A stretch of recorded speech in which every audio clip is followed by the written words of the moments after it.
All right, Caffeine Questions number 2. I got about 60 questions, and some of them repeat, so I'm not going to go through them all. And I was trying to figure out which one to do first, and I was like, screw it, I'm just going to start.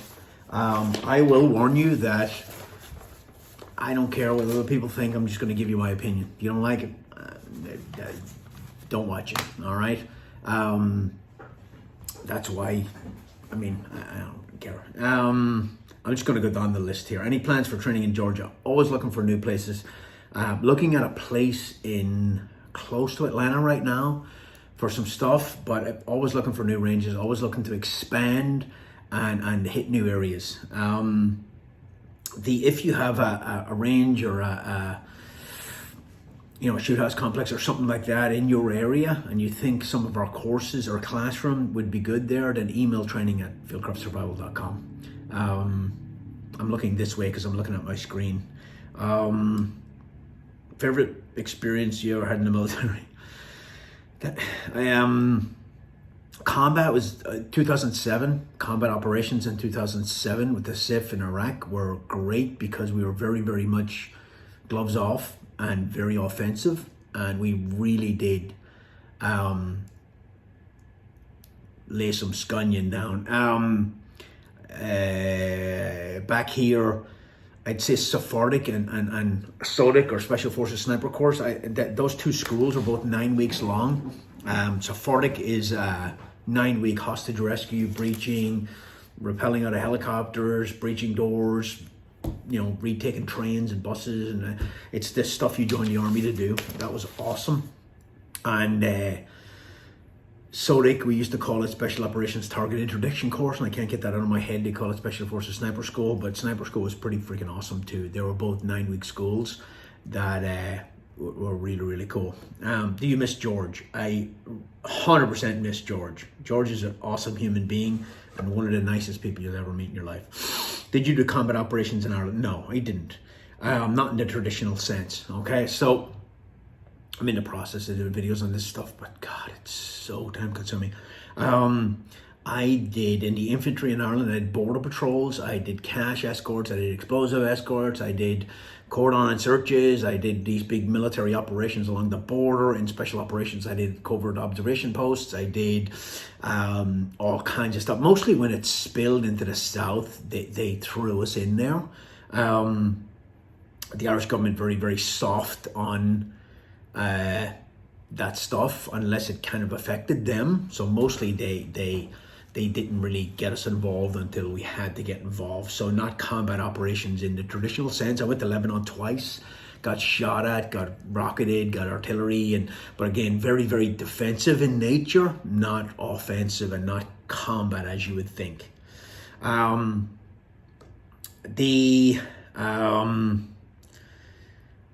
So this guy that said, hey, I'm going to Ukraine in a couple of months and I feel unprepared.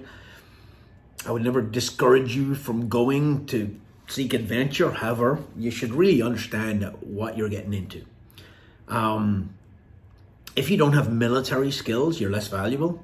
And if you're a foreigner, you're less valuable.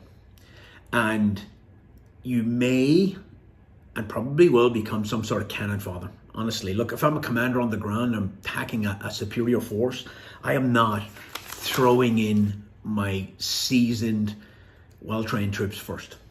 That has happened since the beginning of time, that the first line is cannon fodder is such a horrible term, but that's what you are, okay? You're less important because you're a foreigner, and you're less important because you're untrained.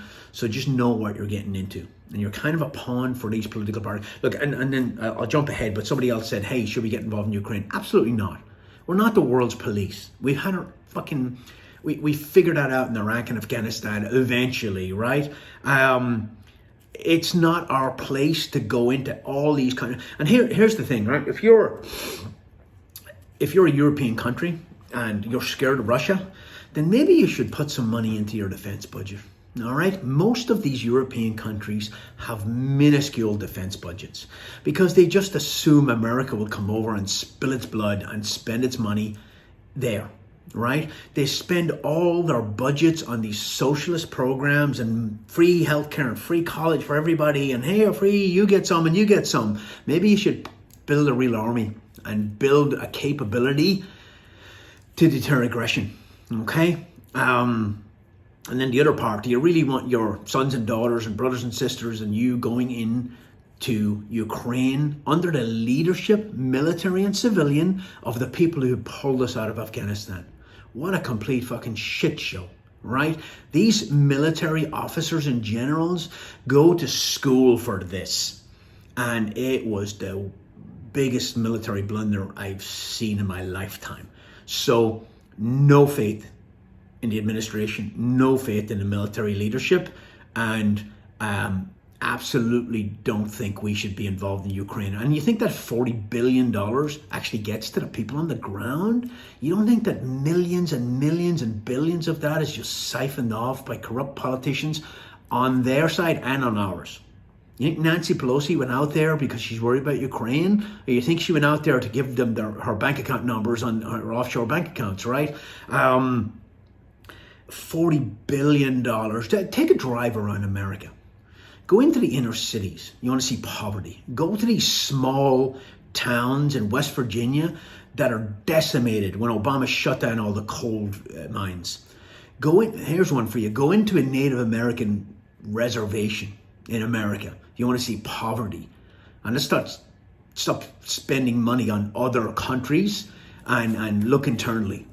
We're not in good shape in this country, if you haven't noticed. So no, I don't think we should be involved in Ukraine. Sorry, ranting.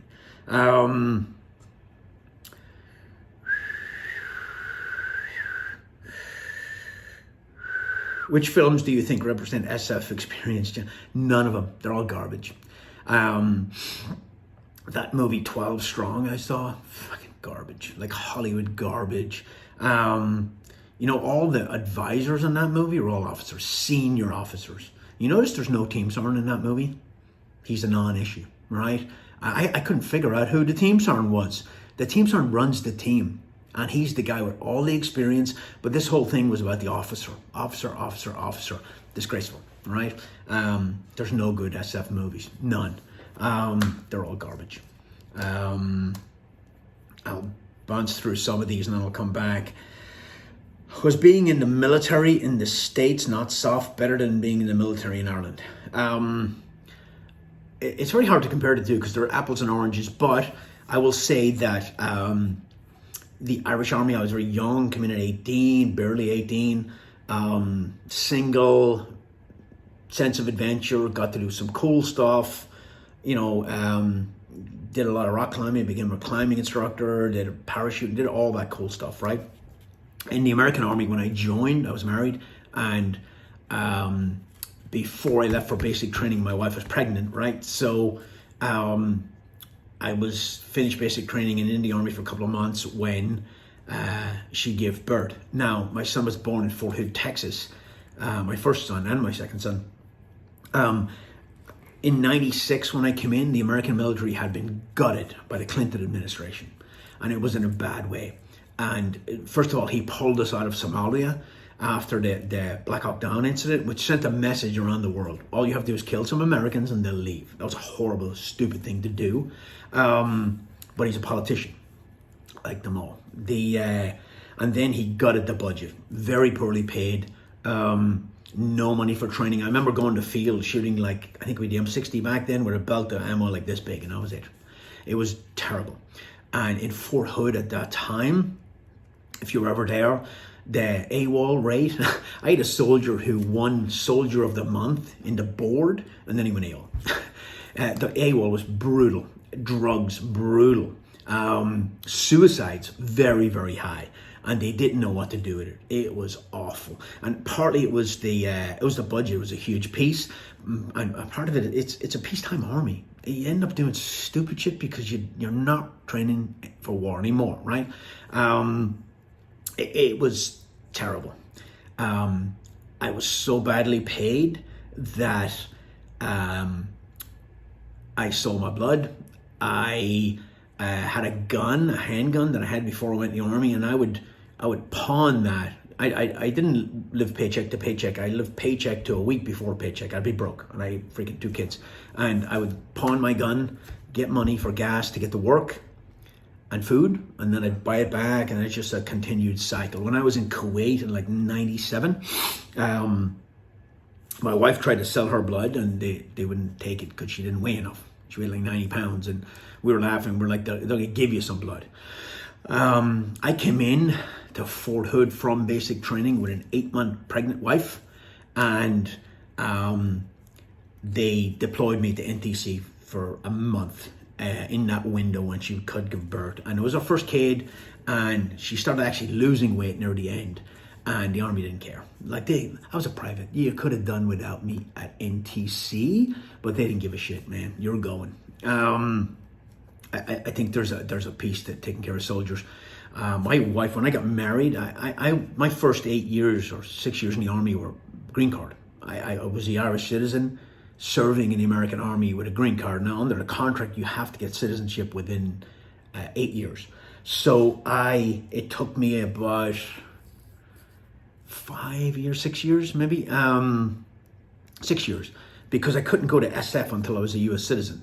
So I was an Irish guy serving the American Army with a Swedish wife who had no green card and was illegally in the country, and 2 American boys as my kids. And I went to the JAG, which is the Army lawyers. And I understand now, and I didn't understand at the time, their job is to protect the commander. But I went there asking for help, and I told them the whole story, and I needed help with immigration. And they basically told me that not only can we not help you, but we have a legal obligation to report your wife to the INS and have her deported. This is how the Army helped me. Once I hit 2 years and I could re-enlist, I actually put in for a compassionate reassignment to Germany on the grounds that my wife's illegally in the country, and they denied it. And so at 2 years, my window opened up for re-enlistment. I re-enlisted to go to Germany, kick out, and try to work on that. And there's a whole other story to that. But this is an example of shitty officers not helping people who really need it. I wanted to get out of the Army, honestly. After my taste of Fort Hood, it was freaking terrible and so risk averse. The training was garbage. It was all canned. It was terrible. Now, when I went to Germany, I went to the 1st Infantry Division. That was better. Bosnia had ramped up, and I didn't go to Bosnia, but I went to Kosovo, and at least it was something. But again, we were so risk averse in Kosovo. It wasn't a great experience. And then the whole Army changed at 9/11. So the whole thing, and I was already, I think I went to selection in 2002 as soon as I got my citizenship and my clearance. So everything changed, and I never looked back. But the first couple of years were pretty rough. So that's a roundabout way of saying I had a better time in the Irish Army than I did in the infantry in the American Army.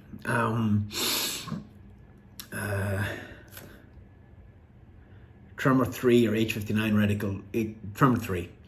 Tremor 3 is the SOCOM reticle of choice, and it's the H59 with ring dots in there. It's phenomenal. Ring dots are you can be calibrated depending on the caliber of your gun and a lot of other things, and it looks super busy when you look at it, but once you get used to it, it's a phenomenal reticle with a lot of capability. Do you prefer working in extreme heat in the military or extreme cold? I don't want to do either now, but back then, extreme heat, I didn't mind it at the time. I remember being in the United Arab Emirates, and we were on a range that had a 30-foot wall for a mile on a sniper range, and it just baked all the heat in it. And we had the Kessler ballistic calculators, which sample atmospherics for shooting long range, and they shut down at 135 degrees. They're like, we're done. We tap out, right? I didn't mind the extreme heat. I remember training Iraqis on the range in 125 degrees, and they were all underneath the shade structure dying, and I was like, hey, this is your country. I'm from freaking Ireland. So I ate up the heat. I liked it. But now, I was in Texas last week, and it was 108 on the range, and it was brutal. It was terrible. I was like, this sucks. Extreme cold, like you're talking high north, way up there. I never really worked in that environment. I worked in the cold, obviously, but not the extreme high north cold where everything hurts and everything is painful. I would not want to work there. There's a few places that I have not worked that I'm glad. The jungle's another one. Never operate in the jungle. There's too much shit to eat you in the jungle. So roundabout way, I'd rather work in the heat, but now I'd rather work in the air conditioning. Do you think the advise and assist approach in Africa is effective long term? No, I don't.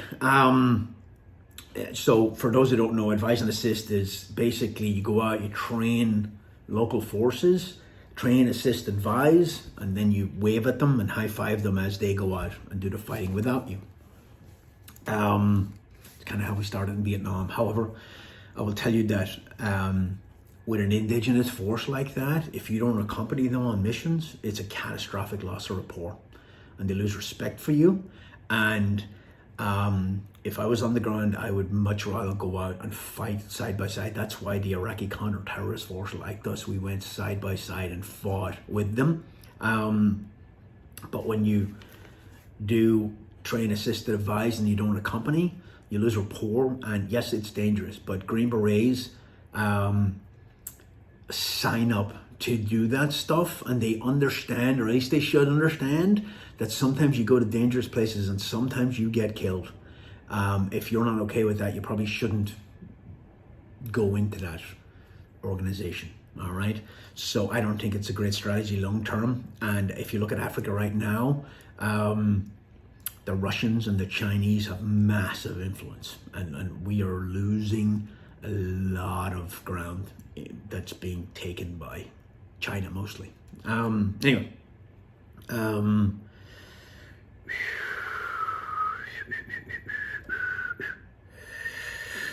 sling for home defense SBR. I don't think an SBR is a great home defense gun personally. I think a handgun with a light on it's much better. But sling, no, I wouldn't put a sling in it. You don't need it. It's just more shit to get caught up. Do you think that U.S. is in danger of collapsing? So I think the U.S. is very, very volatile. But I don't think in the way that the question is probably phrased that it's in a civil war way, right against left. I tell you, most Americans like me are freaking in the middle. There's about 80% of Americans in the middle that just want to be freaking left alone. And then there's 10% extreme lunatics on the right, and there's 10% extreme lunatics on the left. And they make so much fucking noise, you think the whole world was coming to an end. But most Americans are in the middle, and they're willing to compromise a little bit, right? So no. Now, I do think that America is very, very, very vulnerable if something happens like the power grid goes down. So I'm not a conspiracy theorist at all, and I don't subscribe to freaking crazy theories like zombie apocalypse or anything like that, right? But however, if you pay attention and if the power went out, look, there's a documentary on Amazon where the power went out in New York City in like 79. They burned the fucking city to the ground in one night, okay? There's a criminal element where you take off the social control mechanisms like the police, and they'll just go nuts, right? So I did a post on Fieldcraft Survival about a week ago, maybe more. I don't post on there that much, but I took a screen capture of 3 Mile Island where a nuclear power plant had a meltdown thing, right? And that's a documentary as well that I watched. And I said, hey, food for thought, right? There's a meltdown here. A hurricane has caused a breach. There's some fallout. And it doesn't matter if you don't live in a place with a nuclear facility, right? Insert your own disaster, right? But you've been ordered to evacuate at least 100 miles and you got to be gone for a month, right? Here's 5 questions you need to answer right now. Where will you go? What will you take? What will you leave? Will you go to a FEMA facility? FEMA is the Federal Emergency Management Agency. What are you willing to do to protect your family? And how much gas is in your car right now? Because that's your limit, okay? So, and I just wanted to be food for thought. We used to do these things in the military before 9/11 called, and I did them in the Irish Army, I think, but tactical exercises without troops to come JUTS or something like that, because the Army love acronyms, right? So you just do a planning exercise and you drop that in and you go bang, bang, bang. And if you start digging down, it's kind of amazing how little you are prepared for something like that. Now, if you've got family that you can go to, great. However, if the breach is between you and if you're going north and the breach is north, then you're going to have to go around. All the roads are going to be jammed. You'll need primary, alternate, contingency, and emergency routes. You'll need, where are you going to go if you don't have family, right? And a lot of people will say, I'm just going to go to the country or up in the mountains. You think those people want you? Do you think the people in the Catskill Mountains, let's say, want New York City flooding up there, eating all the food, taking all the resources, and they will block every road going into their area if they're smart, and they will have armed people stopping you go in, okay? If you, like, you can go to public land maybe, but there's not a lot of public land on the east, but there's a lot on the west. But Texas has less than 2% public land. It's all ranches and private property. You ain't going there. Heavily armed private property, right? So if you go to public land, you're going to have to, let's say you go up there, right? Are you going to go to a FEMA facility? So FEMA is Federal Emergency Management Agency, like I said, after Hurricane Katrina, which was a natural disaster, which turned into a man-made disaster. The FEMA, the government, set up a relief shelter in Texas in the Superdome big stadium, and they let all people in there. No policing, or very little policing, for the thousands of people who went there. And there was some rapes, there was people robbed. I'm not sure, but I think people were killed in there. Like, you have some scumbag criminals who just see an opportunity to prey on people. That's the fucking last place I would go, because I know what a shit show the government is half the time, right? So I would go to public land, and I would, because at least nobody's going to kill you for being on their land, but you've got to set up security, you've got to set up, and it's not even a criminal element. You think about what people are willing to do to feed their kids, if their kids are hungry, right? What would you be willing to do? So if you have to move, you need to have a couple of different plans. We used to call it black and gold plan. So if you were in a patrol base here and you could hit this way, then you would go this way, black. And then if you could hit this way, you would go this way, gold. But it's not paranoia. It's just a little planning exercise and looking at routes and looking at where everybody else will go and going somewhere different. And so I really want to do content on this. I really want to build a plan that you can use. Using a military operations order, but taking out the crap you don't need and putting in stuff there that you do, and contingency planning and routes and actions on this and actions on that, and communications and support and all that kind of stuff. And I will get to that, because I think that's I think it's helpful without being stupidly paranoid. All right. And it's going to be different everywhere, but I will do it here for me, because I'm not prepared. I don't have a great plan on where to go. But I just know that I would not go to a FEMA facility. I'd rather be self-reliant. But that's kind of something I really want to get into, but I'm swamped and I can't get time, but I'll get there. Did you do operations over the border into Northern Ireland and Range Wing? No, I did not. We never crossed the border. We did operations along the border. We did a lot of other stuff, but we never crossed the border. Do you think SOCOM will adopt the 277 Fury since the 6.5 Creedmoor? No, I don't. SOCOM will not. They don't have the money, and the Army just picked up 6.8. They will get that. The USASOC Army Special Operations will get that. Ranger Wing and Special Forces will get that. And they may, if I was there, I would insist on us keeping our M4s, because our M4s, at least the lowers, belong to the Army. I would take them from them and pay them for them if that's what it took, because I think the M4 is a great capability. But they will not go down. It takes a lot of people being in the right place at the right time to change a caliber in the Army.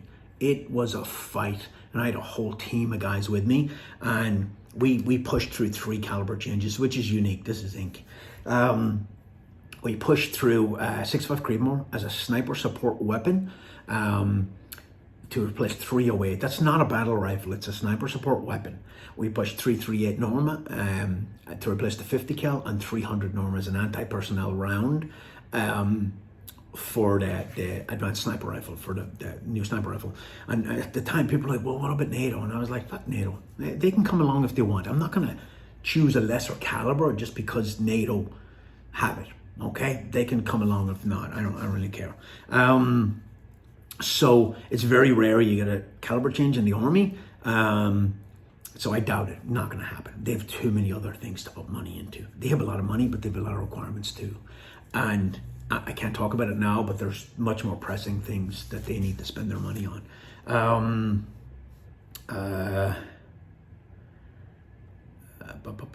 Joining the army soon, is there anything you wish you did different? I don't have a lot of regrets. I've won. I wish I'd went to Delta Force selection when I was younger.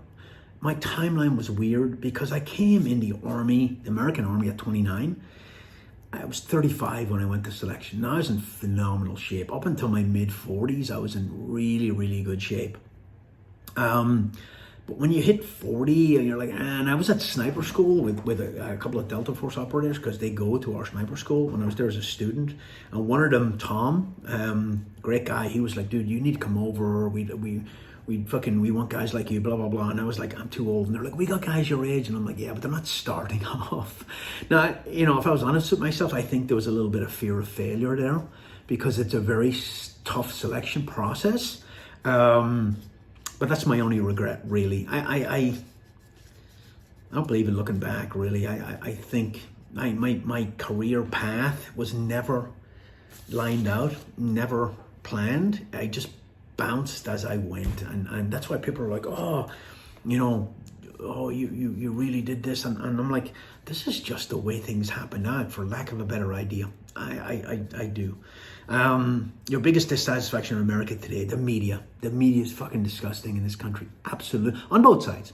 If you watch Fox News every day, you just want to be affirmed, right? You don't want to be informed. You want them to tell you what you're already thinking. Oh, and they're just ramping you up and I'm guilty of it myself. I used to watch Fox News all the time. I used to listen to talk radio. I used to listen to Ben Shapiro, and I like Ben Shapiro, and he's very honest. Like, he does not, he's very, very, he puts out facts. But if you sit and watch CNN, MSNBC, they just spin everything, and sometimes they straight out lie.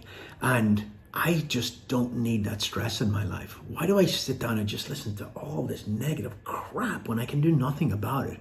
So I haven't watched the news in a very long time. I think when Ukraine was invaded, it was like 3 days later, and somebody said it to me, and I didn't know anything about it because I don't watch the news. I don't fucking care. I just stay the fuck out of it, because I just found it to be a very negative influence in my life, and it was destroying me. So I turned that shit off, and the media is awful. They're awful, and they spin their narrative, and they've taken the country and divided it, and they just fucking preach to the choir and blow things out of proportion, and they're causing a lot of problems in this country, and that's my biggest dissatisfaction. That politicians, they're all fucking scumbags. Greatest regrets since leaving Ireland. I have family in Ireland, so I don't see them. That would be that one. Still fly fishing. This is an example of Instagram being fake. I put a fly fishing a photo up in about 2 years ago, maybe more, in Montana, where I was actually fly fishing, and I had no idea what I was doing. I didn't catch shit, and that's the only time I've ever fly fished in my life. I'd love to do it again, just haven't had an opportunity. So, still fly fishing? No, I'm not. What are things to avoid in instructors, especially for new shooters? Ego, and it should be very obvious. You look at these guys, man, and they're fucking egomaniacs, some of them. And I know what you did. You're not that fucking cool. You're just not. So this guy running his mouth and telling you how badass he is, avoid that guy, man. Look for somebody who wants to teach you and wants to mentor you and wants to give you that knowledge without talking down to you and telling you how cool they are. If you meet somebody and they tell you the resume, within the first 5 minutes, just walk away, man. I tell you, Sean Kirkwood, who works here with me, Sean, SF guy, years, 20 years, worked when I came to sniper school as an instructor. He came as the NCOIC, the non-commissioned officer in charge, and he ran sniper school when I worked there first. And me and him hit it off. We're very similar people. But I worked for Sean a bunch of times. I knew Sean for like 6 years or something. I didn't know Sean had a silver star from a big battle in Najaf in Iraq. So the quiet professional has so much more to give than these arrogant assholes who just run their fucking mouth all the time, and I'm so sick of them. Sorry. What do you think of the RDB Bullpup chamber? I've never fired it. I don't know. I'll get the Bullpups in a second because I know there's another question. Do you believe that Delta is the most capable unit on the planet for direct action hostage rescue? Absolutely, I do. Now, the most capable is a very broad term, right? They're like, if you're talking about unconventional warfare, no, I don't. You're talking about all the other types of special operations. No, they are very, very specifically built to do a mission. Now, there's great guys and they can flex a lot, but we started off with people doing specific jobs, right? Special forces, Green Berets, unconventional warfare, right? Ranger Regiment, assault, shock troops, right? SEALs, naval special warfare, right? Boats, harbors, offshore rigs, GoPlats, stuff like that. But the war on terror threw everybody in together because everybody wanted to play. Not a lot of offshore rigs in Afghanistan, okay, or Iraq. So everybody wanted to play. But now that it's over, I wish everybody just go back and get in their lane. I wish the SEALs would deal with the water and SF guys would deal with unconventional warfare because they're better at it. And if everybody would just stay in their freaking lane, but it's been so diluted now that nobody is, when you try to specialize in everything, you specialize in nothing. And but for direct action hostage rescue, yes, Delta is the most capable. Books on the Troubles, I've read a couple. It's very hard to get books that are unbiased on Northern Ireland, because if you read, there's one, the SAS in Northern Ireland, if it's written by a Republican, then they're just murderers who went in and killed everybody, right? If it's written by an SAS guy, they're fucking heroes and they fucking fought these evil fucking baddies, right? It's very hard to get unbiased stuff.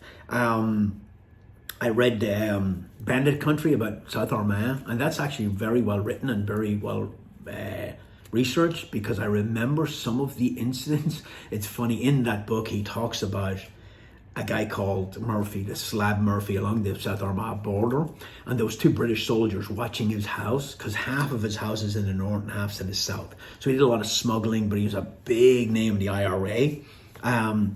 So somehow two Brits were watching his house, and he went out and grabbed one of them and beat the crap out of them and disarmed them and pulled them into the south. How he did that, I don't know. I was actually there when that happened. Not when it happened, but we responded because I was on border patrol, and we came out with the police and army Land Rovers, and we picked up that British soldier and put him in the police car. And he talks about it in this book.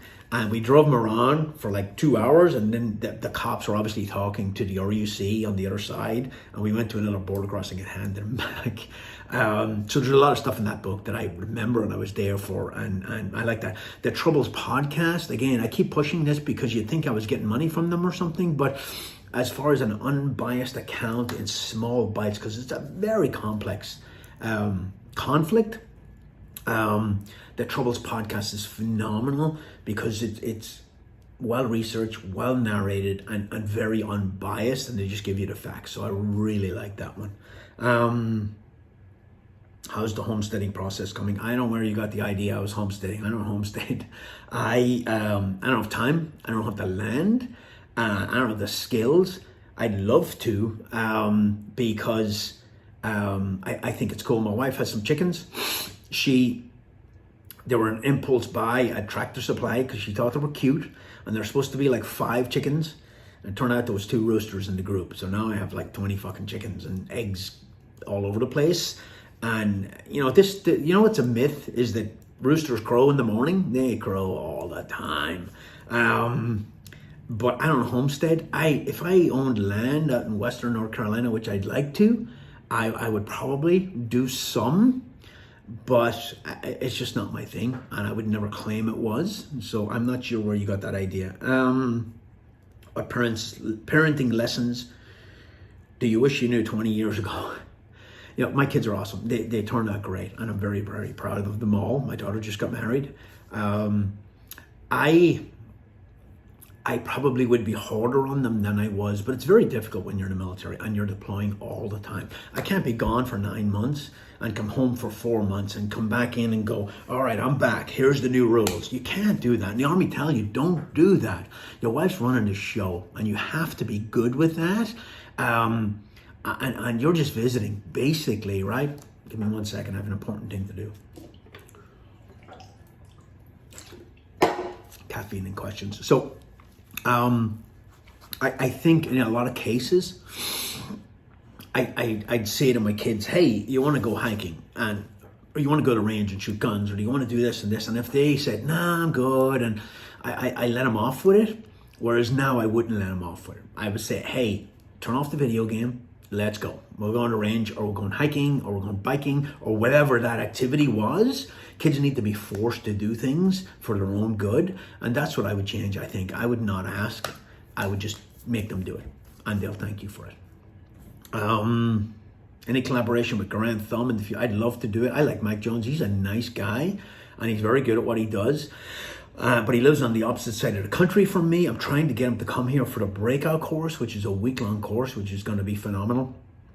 If not, I will fly out there and do some more content with him, because I did 2 videos with him, if you haven't seen them, and I mean,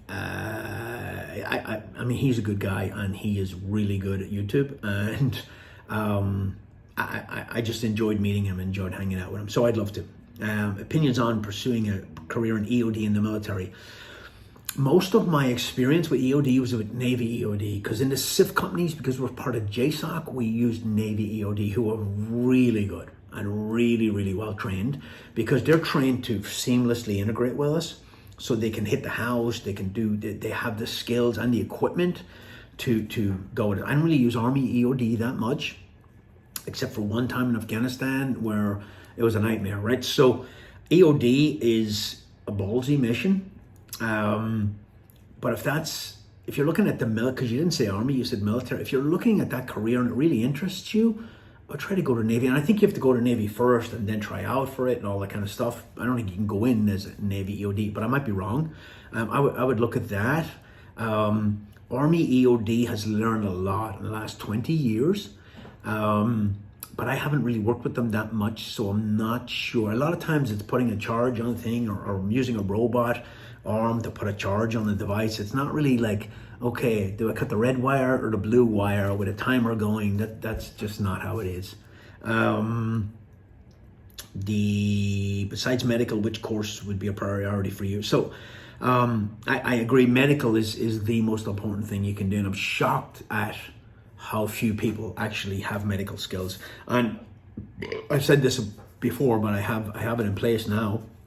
I'm breaking medical into 3 courses. The first aid and trauma emergency medical course we do, a family med course for parents, and then an osteomed class. Now, an osteomed class is built around the assumption that Hurricane Katrina, I'm stuck in my house for 5 days, and my whatever sliced her arm open, and I don't have the medical gear to treat it, so I need to do something, right? Whether that's super glue or duct tape or whatever that is, it's improvised medicine to help you sustain. So it's that, and then it's like, okay, I had this, hiking accident, and I have to improvise until I get to the hospital, right?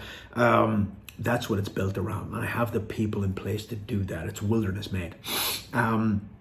But beyond that, if you carry a gun, I would highly encourage you to do the personal security course. The personal security course will teach you the law. It'll teach you how to, conceal. It'll teach you how to draw. It'll teach you how to articulate if you have to use that gun to defend your life, God forbid. And then a handgun course, right? A real handgun course, shooting live ammo on the range. That's where I would go with that. If you're running and gunning with a carbine in a defensive posture, then things have gone horribly wrong. Okay, let's keep it in the realm of possibility here and probability. Wanting a bolt gun, can't decide whether 6.5 or 300 Win Mag. I would go 6.5. I don't know if the ammo's cheaper or not, but it's 300 Win Mag. I have one, big heavy gun, big heavy bolt gun. A lot of pressure on that barrel too. It probably burn your barrel a little faster, but 6.5 Creedmoor will give you very similar capability, ballistics, with less recoil. So that's where I would go. Favorite suppressors to run on duty. When I started in SF, we had the Knight's armament suppressor. I think weighed a ton. It weighed the front of your rifle down. And then we got Shofar. Shofar, phenomenal suppressors. Very, very durable and very capable. And that's what I ran. Looking back, what's the advice you give yourself while joining the military? So what people, even people who know me don't know about me, is like I grew up in Ireland, right? And that was a great place to grow up. However, I grew up in a time where kids are seen and not heard. And you run your mouth to an adult and you get a smack, right? And it brings you up with a lack of confidence.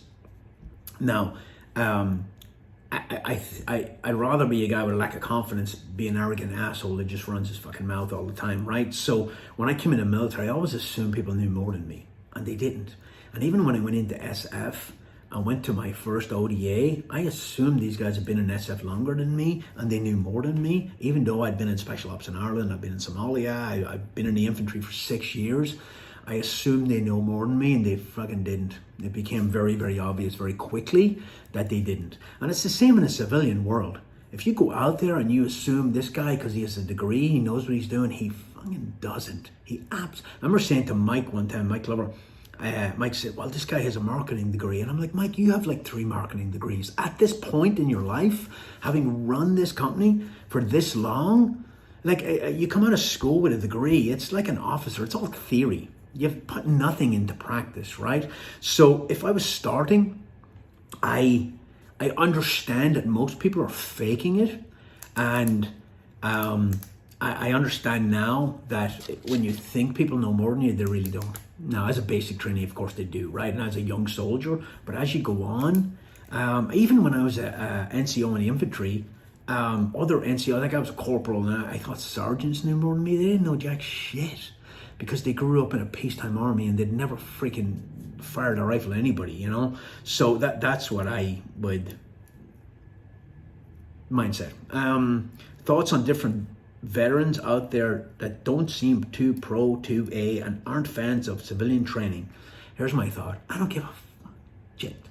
I don't care about your opinion. I don't, and you shouldn't either, right? I tell you what I don't like. I don't like people being vilified because of their opinion, because it doesn't match with yours. And if you believe in the Second Amendment, then you should believe in freedom of speech, right? They can say whatever they damn like. It's their opinion. And if you don't agree with the Second Amendment, I don't care, because it's the law. It's the Constitution. So that's what the left do. They attack people who don't agree with them.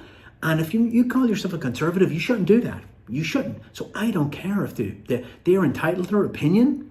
And if they don't agree with the Second Amendment, I don't care. And if they don't agree with civilians training, I'm very much pro-civilian training in defensive postures, right? I've had people reach out to me and say, hey, there's 10 of us and we want to learn military tactics and ambushes and raids. And I'm like, are you law enforcement or military? And they're like, no. And I'm like, I don't teach that stuff to civilians. I just don't. There's no reason you need to learn how to put an ambush in. I just don't do it, right? So I'm a huge fan of civilians training for defensive operations and defending themselves. But if veteran influencer says that they don't agree with the Second Amendment, I don't care. I don't, and neither should you. They're entitled to their opinion.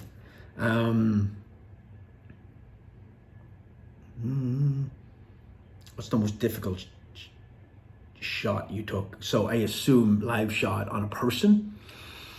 there's a lot of myths about snipers out there, right? This thing crawling and stalking each other. I remember I was sitting down with Picatinny, which is the Army Acquisitions Engineers that build all the Army systems, and sitting down with a civilian who big influence in Army programs and weapons and stuff, and he said to me, the best way to kill a sniper is with another sniper. And I'm like, no, it's not. Artillery is the best way to kill a sniper, all right? So you think these long range shots and looking for other snipers, and the longest shot I ever took in combat is like 400 meters, because I did a lot of work in the city. Okay, now if you're in Afghanistan and you're in a village and you're getting shot at from another village 1,500 meters away, you can't even find the guy. Realistically, he pops out of a tiny little hole in the wall and shoots a couple of rounds in your direction, very inaccurately. So getting a bead on that guy and getting a shot at him, extremely difficult. You know what you can do? You can drop a bomb on him. You can bring a drone over and shoot him, or a helicopter, all right? So now I've shot in training at 2,500 meters with 50 cal Barretts up in the mountains of Utah, with Raufoss rounds, exploding rounds, and I've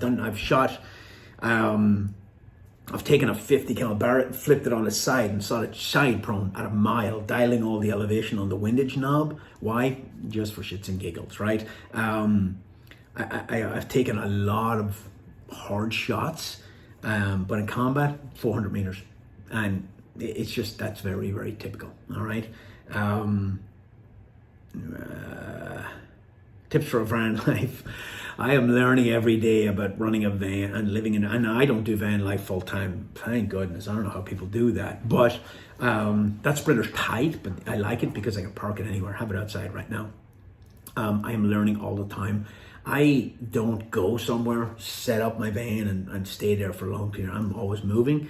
So I joined this Harvest Host thing, but I think I'll cancel it because it just doesn't work for me. If you have to call ahead and book things and all that, I just don't bother. I drive, and then when I'm tired, I pull into a rest stop, put the covers up. If it's hot, I run the air conditioning with the generator, and I sleep for a couple hours, and then I run again. I go again. So I love it. It gives me great flexibility, and even though diesel is expensive, but so is hotels. And I'm learning all the time. But I part of this deal, I have to do 12 videos for Camping World. It's hard. It's much harder than I thought. I've done 2. I have another one done, but it's mostly about the Battle of the Little Bighorn, and I have tied the vehicle into it a little bit. So you can only walk around. You can only do videos walking around your vehicle so many times. So that most of the videos going forward will be about trips and battlefields, and I got to go up to SIG here in like 2 weeks to the SIG experience event. So if you're there, come say hi. Van life is an ongoing learning experience for me, but here's what I love. I love the freedom of it. I just love being able to not be tied to flights and all that, but just get up and go. And when I get tired, I just pull in, sleep, move the next day. I love the freedom of it. Did you ever work with Ray Goggins in the air? No, I didn't. He must have come in after I left. If you haven't entered the military, what profession would you aspire towards? I think maybe fire department, firefighter. I think that would be something that would interest me. Why are Marines so much cooler than Army? Because you have cooler uniforms, and you're Marines. Come on, man, you're cool. Debating between the Night Force 1-8 or Vortex Razor 1-6. What's your budget? Huge price difference. Both are actually really good and would work for that system, 11.5, but price-wise, there's a huge difference. Thoughts on the SIG? Thoughts on the Steyr AUG. The Steyr, all right. And somebody asked me about a Bullpup earlier on too. So, when we were doing the documentation for the advanced sniper rifle, I insisted that they include bullpups in there. Of course, nobody competed. Desert Tech were supposed to, and they didn't. Don't know why. Bullpup gives you a lot of barrel in a short package, and all the weight is kind of very, very far back. So it's easy to balance and shoot in non-standard positions.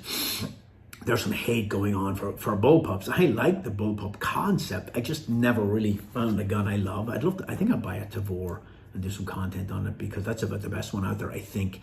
The Steyr, when I got it, had that shitty little 3-power scope on it that had the arrows at the circle, and it was probably a good purchase for the Irish Army at the time. We went from the FNFAL 7.62 to the Steyr 5.6 in early 90s.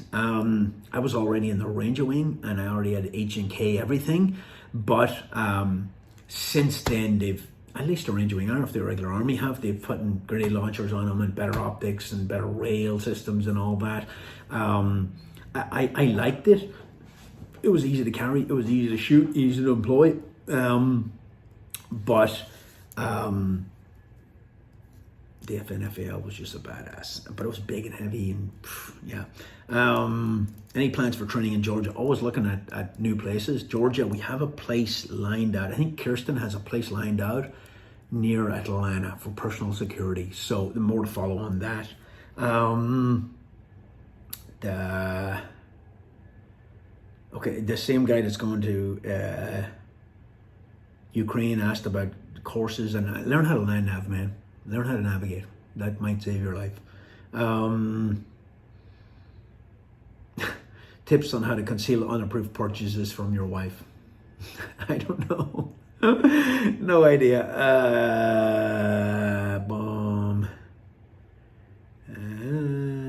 I think that's it.